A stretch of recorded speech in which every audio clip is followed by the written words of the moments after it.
이재명 대통령하고 두 분만의 순간들이 여러 번 있었어요. 들어가시기 전에 제가 기사를 한번 되짚어봤더니 예. 그때 두 분만 알고 있는 얘기도 꽤 나눴을 것 같은데 사면은 될 거라고 예상하셨어요? 둘만 들어가기 전에 둘만 나눴던 얘기가 있을 거 아닙니까? 거기서 사면 얘기하진 않고요. 네. 뭐 위로하고 덕담하고 뭐 이 대표님 당시에 이 대표님하고 저하고는 소통도 하고 만나기도 하고 그랬던 건 사실입니다. 그 위로도 판결 나기 전후로 이제 위로 연락도 해주셨고, 근데 사면을 예상했다고 말하는 건방진이 있다 저는 생각을 하고요. 저는 그게 답을 하기보다는 이번에 이제 논란이 많은 걸로 많이 나오는데 저의 생각으로는 이재명 대통령께서 정치공학적 계산을 해가지고 사면 결정을 하지 않았다라는 점은 저는 믿고 있습니다. 공학적 판단 안 하셨을 거예요, 그분은. 공학적 판단을 잘 안 하시는 분이긴 하죠. 네네. 실제로. 주변에서는 그런 계산들을 많이 했는데 네네. 예. 민주당에서도 이제 국민의힘 말고도 민주당 안에서도 반대한 분들이 있는 걸로 알고 있고 그 견해도 충분히 받아들입니다만 대통령께서는 그렇게 계산하지 않으셨을 겁니다. 아마. 제가 아는 대통령님은 정면 돌파의 방식을 취하셨을 거라고 저는 생각하고 있습니다.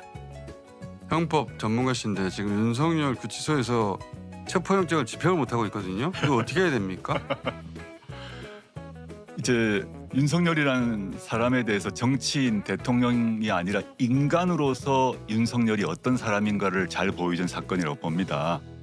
제가 그 안에 있을 때 제가 스치듯이 만나는 교도관들이 정말 윤석열이라는 사람에 대해서 뭐 경멸의 발언을 합니다. 아주 보통의 교도관들이 저런 사람이 들어와 대통령이었는지 개탄스럽다는 얘기를 그냥 평범한 교도관분들이 하세요. 교도관들은 교도 행정을 잘 알고 있으니까. 그러니까 수많은 사람이 들어왔다가 나가는데 윤석열처럼 행동한 사람은 처음 봤다는 거죠. 공무원으로서. 참 그 안타깝는데, 물론 이제 제 생각에는 1차 체포영장 때 그때 들어 올렸어야 된다고 생각합니다. 2차 체포영장 때 10명이 가서 의자를 채로 올렸지 않습니까? 근데 1차 때 그렇게 했어야 되는데 무산돼 버렸죠. 물론 윤석열 대통령 그 사람이 이제 속옷바람으로 들어 누워버리니까 대책이 없었는데, 그게 그 사람의 민낯을 보여주었는데, 집행하러 들어왔을 때 옷을 입고 정좌를 하고 나는 안 가겠다 이렇게 말할 수 있잖아요. 자기 방에서도. 그런데 옷을 벗고 누워버린 거죠. 그 모습을 봤던 교도관들, 검찰 수사관들이 마음이 어땠을까, 좀 참담했을 것 같습니다. 이거 어떻게 해야 됩니까? 3차 시도해야 됩니까? 지금 특검에서는 3차 시도를 안 할 것 같고 아마 바로 기소할 것 같은데요. 그래도 해야 되는 거 아니에요? 이렇게 윤석열한테 땡깡 피우니까 통한다는, 자기는 승리의 기억이라고 생각할 텐데 그런 기억을 만들어주면 안 되는 거 아닙니까? 제가 특검 같으면 이제 준비 잘 해서 후보도 할 텐데. 구치소 측과 협의해가지고 전격적으로 거기 이제 집행하는 그 공무원분들 많이 계시거든요. 까마귀 있잖아요. CRPT라고 하는 네. 분들 다 덩치 좋으시고 힘 좋으신 분들인데 하면 좋겠는데 특검에서는 이제 부담이 되지 않을까 싶습니다. 본인이라면 하겠다. 예. 특검은 그렇게 할지는 잘 모르겠다. 네네. 자, 그 윤석열 재구속까지는, 그리고 특검 출범하면서 다들 예상했는데 김건희 구속은 쉽지 않다고들 전망도 하긴 했거든요. 저는 김건희는 100% 구속이라고 생각했습니다. 그건 뭐 제 아는 분들에게, 면회원 분들에게 얘기를 했는데, 일단 증거가 분명한데 끊임없이 거짓말을 했지 않습니까? 거짓말이 또 밝혀졌지 않습니까? 저는 거의 이분은 허언증 수준이다 생각이 드는데, 그럴 경우 법원에서 영장 발부를 안 할 수가 없죠. 거짓말이 밝혀져서. 네네. 그리고 범죄 혐의가 워낙 중대하고 있었죠. 워낙 중대한 범죄 혐의가 있고, 그리고 거짓말을 계속하니까 그 경우는 영장 발부가 뭐 거의 100%라고 대부분 보았습니다. 대한민국 최고의 형법 학자라고들 했었어요. 전직이죠 이제. 근데 김건희 씨 구속영장은 알선수재로 쳤는데 네네. 특검이 뇌물죄가 훨씬 중요한데 뇌물죄 적용 검토한다는데 이거 가능합니까? 알선수재하고 뇌물 두 가지를 비교하면 뇌물죄 성립이 좀 까다롭습니다. 뭐 이제 공범, 이제 뇌물죄는 이른바 신분범이라고 그래서 공무원이어야 되는데, 그렇죠. 김건희 씨는 공무원이 아니지 않습니까? 그렇죠. 그럼 뇌물죄로 이걸 우유를 하려면 윤석열과의 공모 혐의가 밝혀져야 됩니다. 거기에 지금 그 특검이 핵심을 두고 지금 포기하진 않은 것 같아요. 그래서 특히 이제 다른 것보다 그 김영선 씨 공천 그 경우는 윤석열과 김건희 사이에 공모를 입증할 만한 증거가 있는 것 같습니다. 두 사람이 전화하고 각각 전화 받고 서로 역할 분담해가지고 김영선을 넣으려고 노력한 게 확인되고 있지 않습니까? 그 경우 그 사건 같은 경우는 그 여론조사 2억 7천만 원인가요? 예. 그거를 뇌물로 보고 윤석열, 김건희를 공범으로 봐서 처벌할 방향으로 가는 것 같고. 그거 말고 목걸이도 초고가 목걸이 같은 경우는 알선 수재는 분명히 되는 거고요. 예. 그런데 윤석열이 김건희가 그 초고가 목걸이를 받는 것과 관련해서 미리 사전에 논의하고 받았냐는 확인이 안 되지 않습니까? 그나마 자를 가능성이 많고 만약에 그 증거나 뭐 육성 녹음이나 또는 증인이 나오면 그것도 같이 갈 수 있죠. 지금까지는 아직 안 나온 것 같습니다. 근데 이건 어떻습니까? 그러면 그 서희건설 회장 자수서에 자기가 김건희를 만났을 때 인사청탁을 했다고 했거든요. 네네. 사위에. 근데 실제 사위는 그 총리 비서실장이 됐잖아요. 네. 그러니까 인사청탁을 부인한테 했는데 인사권자인 남편이 인사를 해버렸지 않습니까? 그렇죠. 네. 그러면 그게 입증되는 거 아닌가요, 혹시? 그거 보면 정황상으로는 김건희 씨가 이제 그래프 등등 오만 걸 받고 남편한테 얘기해서 남편이 지시했을 거 그렇죠. 아니겠습니까? 그렇게 보여지는데. 거기서 윤석열과 김건희 두 사람은 말을 맞췄을 것 같은데 그 좋은 사람을 추천한 건 맞는데 초고가 목걸이 뭐 브로치 받은 얘기는 안 했다. 윤석열은 목걸이는 몰랐다. 윤석열은 몰랐다. 이렇게 되면 끊어지는 거죠. 아하. 거기에 그 고리를 찾으면 바로 다 같이 갑니다. 윤석열도 목걸이 받은 걸 알아야 공범으로 뇌물죄가 네. 의위된다. 알선 수재는 되지만 뇌물은 한 단계 더 가야 된다는 거죠. 좀 어렵긴 하네요. 예. 네. 그 특검은 그걸 검토하고 있다고 하던데 그래서 알선 수재까지는 갔고 뇌물죄가 되면 형량이 늘어나잖아요, 훨씬 더. 당연하죠. 게다가 액수가 워낙 고가기 때문에 그냥 형법상 뇌물이 아니라 특가법상 뇌물이라서 형량이 매우 높아질 겁니다. 자, 그러면 김건희 특검상 중에 형법 전문가로 볼 때 이거는 형량이 가장 중한데 싶은 톱소리는 뭐 됩니까? 16가지가 워낙 이거 뭐 합하면 어마어마한데요. 네. 일단 증거로서 확인된 거 보게 되면 도이치모터스 주가 조작 같은 경우에 보면 그 8억 천인가요? 예, 부당 이익을 맞습니다. 받았습니까? 네, 뉴스 다 보셨네. 네. 8억 천이면 이게 도대체 형량이 얼마나 나올지 가늠이 잘 안 되는데 확인된 것만 8억 천이죠. 그다음에 명태균 씨 무상 여론조사가 2억 7,440인가 된단 말입니다. 그것도 그렇고 세 번째는 초고가 장식품이 종류별로 뭐 한 나왔는데 억대 되는 것 같아요, 그것도. 저는 더 있을 것 같아요. 더 있을 것 같거든요. 지금 나왔던 통일교, 서희건설, 뭐 로봇 그 개업체 예, 예. 말고도 또 있을 것 같아요. 더 있을 것 같습니다. 그러니까 명태균 씨가 말하기를 윤석열, 김건희 두 사람이 인사권과 공천권 5대5로 나눈다. 했지 않습니까? 그럼 오면 그 인사 공천권에서 오면 개수가 엄청 많지 않습니까? 자리가. 근데 지금 밝혀진 건 3개 아닙니까? 그렇죠. 전 더 나올지 않을까라고 좀 예상해 봅니다. 더 나온다면 그 인사청탁, 그게 인사권, 공천권으로 그 금품 수수한 것이 가장 중요할 것이다. 그 액수 더 나오게 되면 액수가 점점 늘어나겠죠. 그렇죠. 지금 현재로는 현재까지 액수로는 주가 조작으로 8억이니까요. 그게 네. 액수가 제일 크다.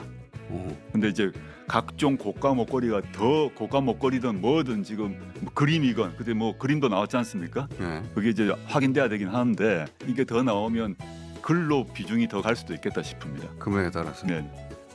뭐 어쨌든 이번 그 사면 복권의 뭐 통상 얘기하는 광복절 특사의 가장 화제가 된 인물 한 명만 꼽으라면 조국 대표죠. 조국 대표겠죠. 예. 뭐 이렇게 연락을 주고 받으신 건 예, 없으세요? 그 저기 사모님 통해서 예. 예, 형수님 통해서 근황 계속 듣고 뭐 그러고 있었는데요. 네. 본인은 뭐 그 안에서 바쁘게 지내면서 하여튼 뭐랄까 시간을 허투루 쓰는 사람이 아니라서 예. 안에서 뭐 원래.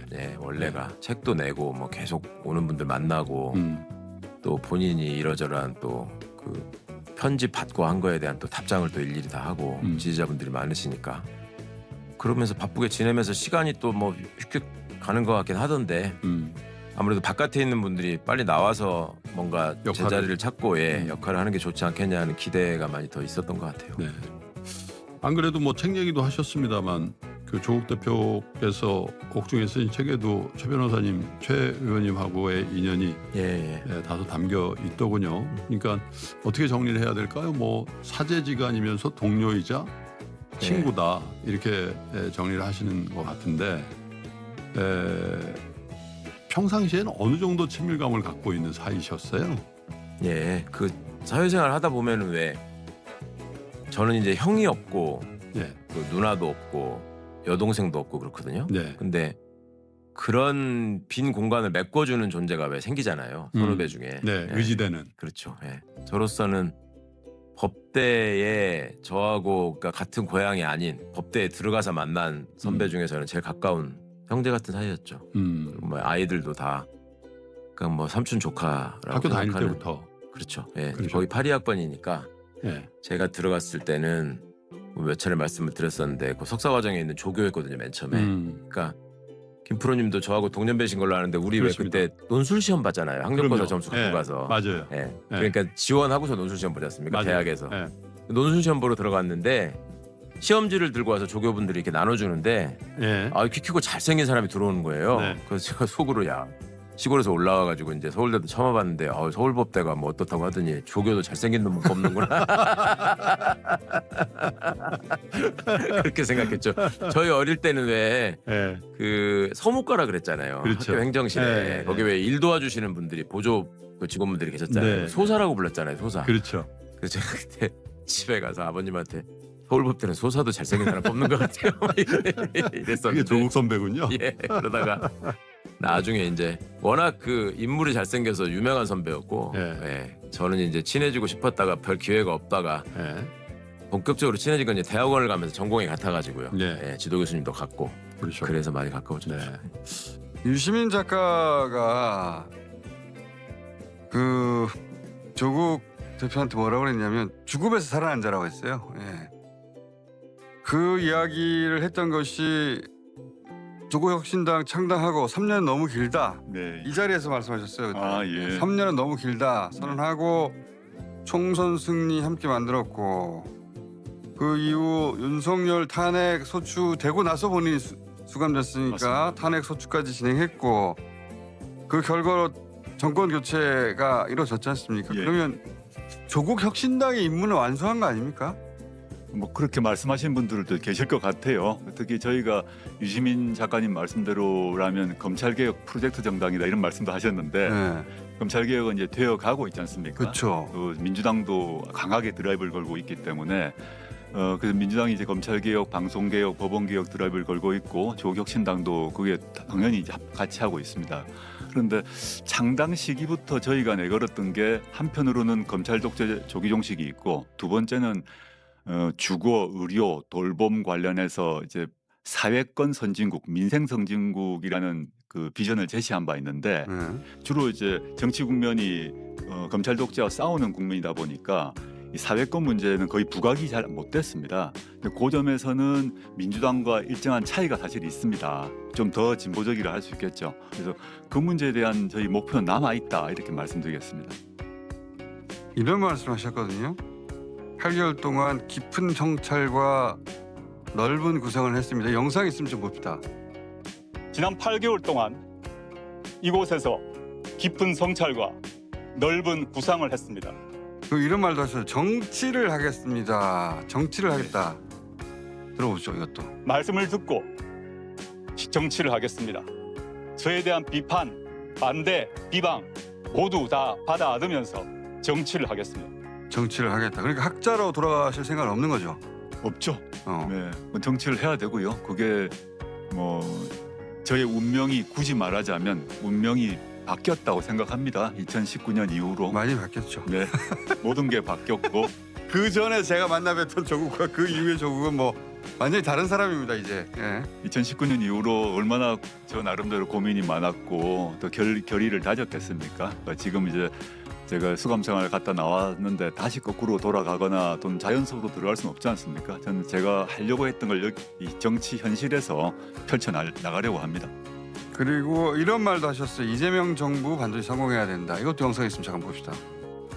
이재명 정부는 반드시 성공해야 합니다. 이재명 대통령님도 성공한 대통령이 되셔야 합니다. 미력이 남아 저는 힘을 보태겠습니다. 자, 앞으로 수도 없이 받을 질문이니까 예. 제가 그냥 바로 하겠습니다. 힘을 보태는 방법은 크게 두 가지가 있습니다. 하나는 조국혁신당으로 외부에서 힘을 보태는 길이 있고 민주당과 합당해서 내부에서 힘을 보태는 길이 있지 않습니까? 이 질문 앞으로 계속 받으실 텐데 어떤 길로 갑니까? 일단 제가 지금 석방된 지 4일차인데 갑자기 뭐 합당 질문이 너무 많아. 어차피 많았고 받을 질문 바로 합시다. 예. 언론에서도 계속 그 얘기만 거의 묻더라고요. 네. 너무 빠른 질문이다 생각을 합니다. 그리고 민주당 안에서도 합당론자가 있고 합당 반대론자가 있는 걸로 저는 알고 그렇겠죠, 있습니다. 당연히. 결론은. 그리고 제가 지금 뭐 오늘 제가 당에 복귀를 할 생각인데 뭐 당 대표 복귀는 또 한참 멀었고요. 그 상태에서 지금 제가 이렇다 저렇다 말하기는 좀 너무 성급한 얘기다 생각을 하고 저는 이재명 정부 성공 그리고 이재명 대통령의 성공이 매우 중요한 게 사실은 조국혁신당이 지난 대선에서 독자 후보를 안 냈지 않습니까? 그 점에서 저희는 민주당이 아니지만 이재명 정부는 조국혁신당이 지지하고 밀었던 정부이고 이재명 대통령도 조국혁신당의 후보이기도 했습니다. 이 점에 있어서 저희가 책임감을 가지고 움직일 것이란 거고 과거 정의당처럼 저희가 움직이는 절대 안 할 것이다. 이재명 정부 또는 이재명 대통령과 차별화하면서 자신의 존재감을 부각시키려는 행동을 하지 않을 것이고요. 근데 그 다음에 이제 합당 문제에 대해서는 여러 의견들이 있는데 저도 지금부터 의견을 수렴할 것인데 과거 4월 10일 총선 생각해 보면 그때도 당 만들지 말라고 하는 분들이 많았습니다. 그때. 근데 별도의 당을 만들므로써 지민 비조 전략을 통해서 양당이 모두 성공을 한 거 아닙니까? 그럼 향후에 지방선거 총선에 대한 이제 우려가 있는 걸 알고 있습니다. 혹시 분산돼 가지고 뭐 국민의힘 좋은 일 시키는 거 아니냐 등등등 우려가 있는 걸 알고 있는데 제가 현재 뭐 당직을 맡고 있지 않지만 제가 한 사람으로 정치인의 한 사람으로 제가 말씀드릴 수 있는 거는 제가 26년이건 28년이건 국민의힘이 예를 들어서 국민의힘 후보가 서울시장 후보로 되는 걸 제가 원하겠습니까? 그런 일은 절대 하지 않겠죠. 그다음 총선 경우도 국민의힘이 이기는 선택 저는 하지 않을 것입니다. 근데 그걸로 가는 과정에서 조국혁신당과 민주당과의 관계를 어떻게 해야 될지는 지금부터 논의를 해야 됩니다. 이 문제는 이제 민주당이라는 상대가 있는 거라 예. 지금 정청래 대표하고 두 분이 마주 앉아서 얘기할 내용이 많을 거라고 보는데 아직 두 분이 만나시지는 않으셨죠? 예, 만나지 못했고요. 제가 석방되자마자 연락이 오셔서 저도 연락했고 저하고 정청래 대표님하고 사적으로 친한 사이입니다. 그렇다면서요? 예, 뭐 가끔 몰래 만나서 최근 말고 오래 전부터 뭐 밥도 먹고 술도 마시는 친한 사이인데 사람들이 잘 모르고 또 두 사람 사이가 아주 나쁜 것처럼 얘기하는 사람도 있던 것 같은데 친한 사이고 소통이 원활한 사이고요. 조만간 한번 서로 보자 그래서 조용히 둘만 뭐 술 한잔 합시다라는 얘기는 했습니다. 예. 그때 나올 얘기가 많이 있겠네요. 지금 말씀하셨듯이 이제 이 합당 문제는 보통 일이 아니기 때문에 동지들과 그리고 지지자들과 예. 논의해서 네, 예. 적절한 시점에 적절한 결정을 하시겠지만 합당 관련한 본인만의 기준이 있습니까?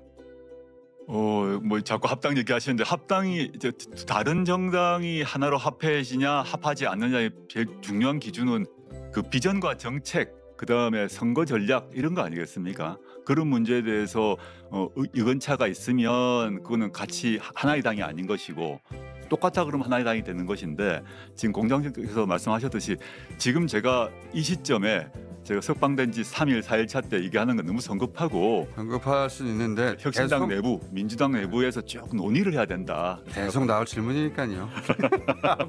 앞으로 아마 내년 6월 지방선거 전까지 예. 100만 번도 더 일단 지금 질문을 목표가 받으실 텐데. 이재명 정부 성공, 그다음에 제가 남북 교도소 앞에서 얘기했습니다만은 지금 모든 초점은 국민의힘 심판이라 생각합니다. 국민의힘을 얼마나 소수로 만들 거냐, 주변화시킬 거냐. 이걸 해놓고 그럼 빈 공간이 생기지 않습니까? 그 공간을 누가 어떻게 차지할 건가의 문제 그 다음 단계라서 아직 뭐 내년 6월 많이 남았지 않습니까? 자, 아니요, 많이 안 남았어요.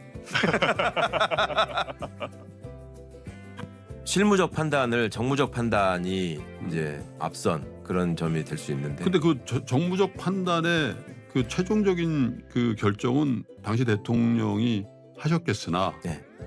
그럼에도 불구하고 그 과정에서 가장 중요한 역할을 한 건 조국 민정수석이었을 거 아닙니까? 개통상 개통상. 시스템상으로는 그렇죠. 네. 그런데 이제 그게 곧 이어서 이른바 세간에서 얘기하는 조국 사태라는 게 벌어진단 말이죠. 네. 이제 화살이 이제 조국 장관한테 신임 법무장관한테 오는 거죠. 네네. 그때 얘기 좀 들어보죠. 조국 사태의 원인과 핵심. 그때 목격했던 그 최영우 의원의 입장에서는 핵심 뭐라고 보십니까? 대통령이 되고자 하는 욕심에서 검찰 쿠데타를 벌인 거죠. 그때 이미 대통령. 그때는 제가 설마 했어요. 네. 근데 지나고 나서 여러 가지 그간에 제가 안에서 겪었던 네. 그다음에 또 저희 민정수석실에 같이 있었던 박형철 비서관이라는 문제적 인물이 있거든요. 네. 반부패 비서관으로 있었고 윤석열과 같이 국정원 댓글수사팀의 소위 부팀장이었고 그 결과로 사직을 하고 변호사로 나와 있다가 청와대 비서관으로 들어왔고 네. 그것도 청와대 문재인 정권이 출범할 때부터 먼저 와 있었죠. 저는 좀 뒤에 합류를 했고. 네. 그런데 중간중간에 뭐랄까 둘이 만들어낸 시나리오나 뭐 이게 속이는 과정 이런 것들이 철저하게 의사 연락을 주고 받아가면서 일종의 중간중간 계획을 수정해가면서 거기까지 온 거고 네. 이것도 좀 알려진 얘기지만 그 전에 뭐 그런 얘기를 했었어요. 윤석열과 박형철이 만나서 술 한잔 하면서 얘기를 하는데 윤석열이 조국 수석을 너무너무 칭찬하면서 저런 사람이 그 한국의 대통령이 되면 너무 좋겠다. 케네디 같은 사람이다. 네. 네, 뭐 이렇게 얘기를 했다고 하고 예. 그러면 그런 얘기를 저희는 그냥 일종의 아부성 농담 정도로 받아들이고 흘려들었었거든요. 예. 별 쓸데없는 얘기를 다 하네 뭐 이런 거였는데 윤석열의 입장에서는 실제 다음 대통령은 누굴까에 대한 관심이 있었던 것 같고 그다음에 지금 드러나지만 우리 김건희라는 분의 야심이나 야망이 여러 가지 본인의 분석이나 점괘들을 통해서 자기 남편이 대권을 잡을 수 있다라는 얘기로 이어진 것 같고 그리고 조국 소위 말하는 조국 사태가 이어지던 중간에 대호 프로젝트라는 얘기를 제가 제보를 받아서 들었거든요. 대호 프로젝트. 대호 프로젝트. 전직 특수부 검찰 출신들이 모여가지고 뭐 윤석열을 대통령으로 만들기 위한 어떤 프로젝트를 진행하고 있다. 그리고 이제 그 일환으로 중앙지검장 윤석열이 중앙일보, 조선일보 같은 뭐 언론사의 사주들을 만나서 식사를 하고 뭐 노래방을 가고 이런 얘기들이 이제 포착이 됐고. 그리고 그 일을 벌이면서 보인 윤석열의 어떤 행태를 보면 철저하게 처음에는 어떤 식으로 얘기를 했냐면 그 경향신문 같은 매체를 이용해가지고 나는 대통령에 대한 충정에서 이 일을 하는 것이다. 문재인 정부의 성공을 누구보다 간절히 바라기 때문에 여기에 어떤 이물질이 섞여 들어가면 안 되고 비리의 소지가 싹트면 안 되니까 자기가 말하자면 악역을 담당하는 거다라는 식의 호소를 많이 했죠. 네. 그래가지고 심지어 지금 저기 하는 뭐 김어준 씨, 주진우 씨 이런 사람도 당시에 그 윤석열의 충심을 의심하면 안 된다. 그랬던 기억이 나요. 네, 그때 그렇게 얘기를 했었어요. 그리고 많은 사람들이 좀 그런 거 아니야? 이런 생각을 하는 분들도 많았죠. 그런데 저는 그 어느 날 갑자기 압수수색을 대대적으로 하면서 시작되지 않습니까? 이 네. 사건이. 예. 근데 그때 내부적으로 벌어지는 상황에서 이게 문재인 정부가 검찰 수사의 무슨 방향이나 내용에 대해서 지시하고 간섭을 하지 않은 것이지 중요한 검찰 수사의 진행 과정에 대해서는 네. 그래도 개략적인 거는 그렇겠죠. 보고를 해야 되는 게 맞죠. 네. 공조직에서. 예. 그걸 전혀 몰랐거든요. 전혀 아무런 보고가 네. 없었던 거예요. 아무런 게 없이 심지어 출근을 한 반부패 비서관 박형철이 그 내용을 파악한다고 지금도 저는 그거에 대해서 좀 긴가민가 하는 면이 있긴 합니다만 당시에 중앙지검에서 압수수색이 나갔으니까 중앙지검장이 배성범이라고 있었어요. 예. 그 사람한테 전화를 하니까 전혀 모르고 있고 예. 그다음에 검찰 업무를 중앙행정부 차원에서 파악하는 업무를 하는 사람이 법무부 검찰국장입니다. 그렇죠. 당시 법무부 검찰국장 이성윤 국장이에요. 예. 아무것도 모르고 있고. 지금 국회의원이시잖아요. 네. 이성윤 국장은 심지어 뭐라고 설명했냐면 이게 보니까 윤석열은 그 알고는 있었는데 배성범 중앙지검장이 주도해서 한 것 같고 당시 반부패 부장 한동훈이도 몰랐던 것 같다 이거를. 그래서 왜 그러냐 했더니 윤석열 입장에서는 한동훈을 보호해야 되기 때문에 이런 민감한 사건에 끼워넣지 않은 것 같다. 그래서 중앙지검장 주도하에 뭐 벌인 일인 것 같다. 그렇게 생각할 정도였어요. 검찰국장이.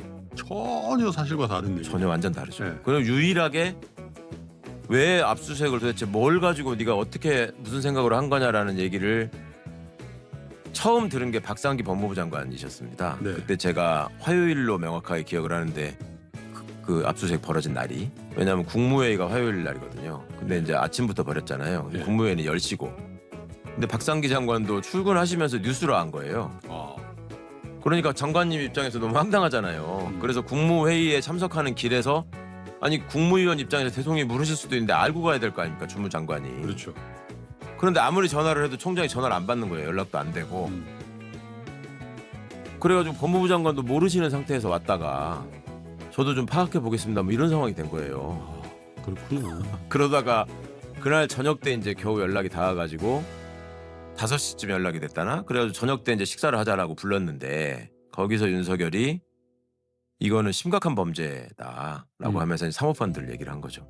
제가 수사를 많이 해봐서 아는데 공직자가 사모펀드에 저기 들어갔다는 것만으로도 이거는 중대한 문제가 발생할 수밖에 없고 네. 빨리 이건 도려내야 된다. 이런 식의 얘기를 한 거죠.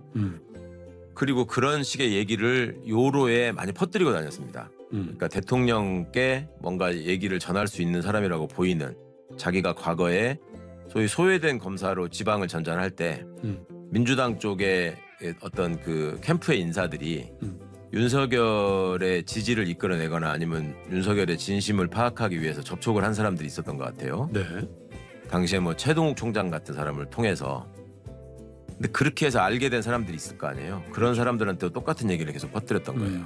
이게 뭐 사안이 중대하다. 네, 사모펀드라는 개인 비리가 중대하고 사학 비리도 연루돼 있고, 또 파고 하다 보면은 이게 권력형 비리로 갈 수밖에 없어서 사전에 잘라내지 않으면 위험하다. 이런 식의 얘기를 한 거죠, 계속. 그러니까 듣는 사람 입장에서는 그래도 대한민국 검찰이 아무 근거도 없이 사실무근의 얘기를 가지고 이렇게 나라를 들썩거리게 시끄럽게 하는 일을 하지는 않았을 거 아니냐. 그렇게 상상하는 국민은 예. 거의 없었을걸요. 그러니까요. 당의 문제는 그렇고 개인으로는 보궐선거에 출마하세요? 아니면 지방선거에 출마하세요? 그 역시 사실 뭐 지금 결정하지는 않았고요. 네. 그러나 어떤 경우든 6월에 국민들에 의한 선택을 구하겠다는 점은 분명합니다. 아, 뭐 어디로 나갈지는 저도 지금 결정할 수는 없다. 출마해서 다시 국민의 선택권 앞에 설 예정인데 그게 지방선거에 출마인지 아니면 뭐 보궐선거 몇 자리 나오겠지, 보궐선거 출마인지는 아직 정하지 네, 않으셨다. 뭐 여러 의견들이 이제 있는 걸로 알고 있는데 저도 의견 수렴을 할 생각이고요. 어떤 경우든 제가 국민들에게 뭐 저희 비판하신 분까지 포함해서 국민들의 제 의견을 다시 얘기하고 이 정치적 선택을 받아야 되는 거죠. 이제 법적으로는 크게 마무리된 거 아닙니까? 정치적 선택을 한 번 더 받고 싶습니다. 유시민 작가 같은 분은 자기는 그런 기회가 와도 안 한다고 하니까 제가 이렇게 질문 드려볼게요. 기회가 오면 대권에 도전합니까? 기회가 온다면. 내년 6월도 선거판 때 이 30년을 얘기한 건 너무 이제 먼 얘기고요. 지금 저는 그런 생각합니다. 정치인으로서 조국의 자질, 능력, 경험들을 쌓아갈 시간이다. 지금 그렇게 말씀드려야 될 것 같고, 뭐 대선 도전 이런 말을 지금 얘기하는 건 너무 또 역시 좀 건방지고 성급한 일이라 생각합니다. 아니 그러니까 기회가 주어진다면. 그 역시 제가 지금 했던 말로 가름하겠습니다. 자꾸 우리 공장장께서 저를 드리블 하시는 것 같아. 유시민 작가는 예. 제가 이때까지 이런 질문에서 나는 기회가 와도 안 해라고 말했던 사람 유시민 작가 유일하거든요. 네. 유시민 작가가 그렇게 말을 해가지고 그렇게 질문을 해본 건데 지금은 말할 수가 없다. 예.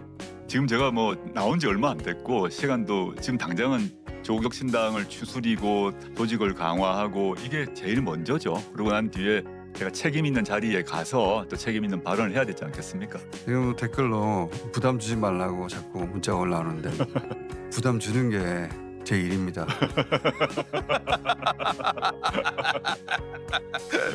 답이야. 본인이 이제 앞으로 제가 보여줘야 만들어 놔야 되는 거죠. 그렇죠, 국민들께서 지금 제가 앞으로 그 취할 행동 실천에 대해서 평가가 나쁘면 어떤 기회도 오지 않는 것 아닙니까? 당장 지금부터 내년 6월까지 제가 국민들에게 제 모습을 보여드려야죠. 그게 제일 먼저인 것 같습니다. 그러니까요. 아직 며칠 안 돼가지고 요 답변이 통하죠. 지금 한 달 후에 다시 물어보면 되죠. 한 달 후면은 출소한 지 얼마 안 됐다고 할 수가 없으니까. 그 민정수석으로 예예. 문재인 대통령하고 가까이 일을 해보셨잖아요. 예예예. 그리고 이제 이재명 대통령이 된 지 이제 2달밖에 안 되긴 했는데 이재명 대통령만의 독특한 스타일이 이제 언론에 보도됐습니다. 보시기에 두 대통령이 비슷한 점도 있고 다른 점도 있을 텐데. 비슷한 점이라고 한다면 그 본인이 결정을 하고 판단하기 전까지 그 매우 신중하게 경청하세요. 고민을 신중하게 하세요. 그 점에서는 거의 비슷한 것 같습니다. 이야기를 많이 듣는다. 예, 많이 네. 들으시는 편이고. 문재인 전 대통령 제가 전에 듣기로는 그 결정하기 전에 무슨 생각을 하는지 모르겠다고 다들 그랬다고 하던데.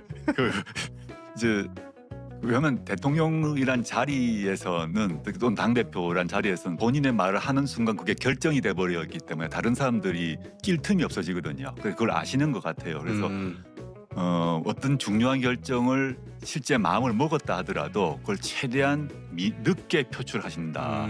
신중하게 듣고 경청의 절차를 갖는 것은 같은 것 같고, 저는 이제 차이점을 보면 제가 이제 가까이서 본 문재인 대통령은 그분은 말이 글이에요. 문어체 말을 하십니다. 단어 하나하나를 쓰실 때 너처럼 말을. 그래서 이 처음부터 끝까지 본인 머릿속에 글이 정리되어 있습니다. 실제 글을 써서가 아니라 처음부터 끝까지. 아, 문어체로 오실 때 네. 말을 합니까? 근데 이재명 대통령께서는 구어체 인간입니다.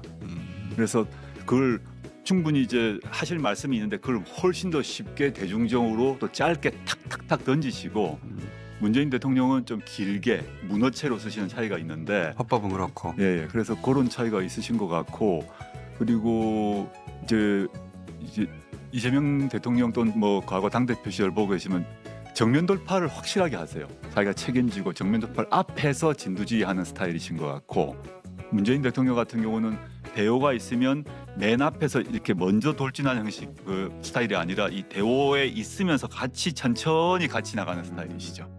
그 정도 행동 패턴의 차이는 있는 것 같습니다. 그거 듣고 보니까 확실히 차이가 있네요. 네. 최근에 이재명 대통령께서 국무회의에서 여러 발언 하시지 않습니까? 예. 뭐 산재 문제 포함해서 여러 가지 문제에 개입하시는데, 그 과거 문재인 대통령은 전혀 그런 모습을 안 보이지 않습니까? 국무회의에서 그런 발언 안 하셨어요. 근데 이재명 대통령은 발언을 바로 하시잖아요. 바로 딱 하면서 초기에 시쳇말로 하면 군기를 잡는 것이고, 다르게 얘기하면 국정의 주도권을 내가 직접 쥐고 내 책임하에 가겠다는 거를 다 알린 것 같아요. 그리고 그 영상을 공개해버리니까. 그렇죠. 그래서 그거는 그것도 상상하기 어려운 일인데. 저도 약간 놀라운 일이었는데, 지금 시점 여전히 이제 내란 세력이 종식되지 않고 국민의힘은 계속 발목 잡게 하고 친윤화되는 상황에서 주도권을 확실하게 쥐고 내가 선봉장이 되어서 앞에 나갈 테니까 따라와라, 이런 취지, 이렇게 움직이시는 것 같습니다. 자, 아직 이재명 대통령도 못 만나셨고 당연히. 예. 예. 조만간 아마 한번 만나실 자리가 있겠죠. 제가 공적인 자리를 갖추면 그때 만나게 되겠죠. 지금 현재는 사인 아닙니까? 아, 그렇지. 대표 복귀는 언제 합니까? 지금 이제 여러 절차가 필요합니다.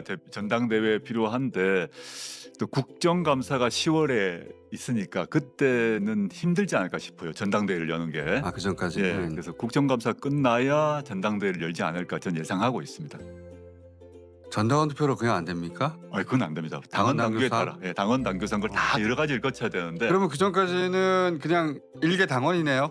일개 당원으로 전국 돌면서 그 도움 주셨던 어르신들, 뭐 종교 지도자들, 시민사회 원로분들, 뭐 교수님들 다 인사드리고, 또 각 지역에 또 뭐 제 친구들도 만나고 이렇게 하는 활동을 한 뭐 2, 3개월 쉴 겸 해서 하고 싶습니다. 3개월이나 2, 3개월 너무 길어요. 지금 팽팽팽 돌아가는데. 저도 조금 쉬어야죠. 그러면 한 2, 3주만 도시고요.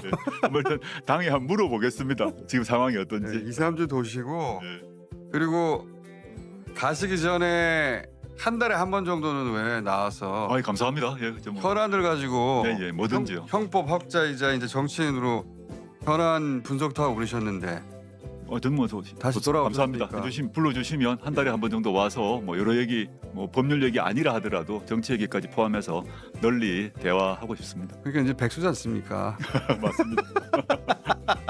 백수시니까 예. 빼지 마시고 한 달에 한 번 정도는 나오셔가지고 이런저런 얘기. 오늘도 이 맛보기만 한 거거든요. 예, 예. 어려운 질문은 깊숙이 들어가지도 않았어요. 맛보기만 한 거지. 맞습니다.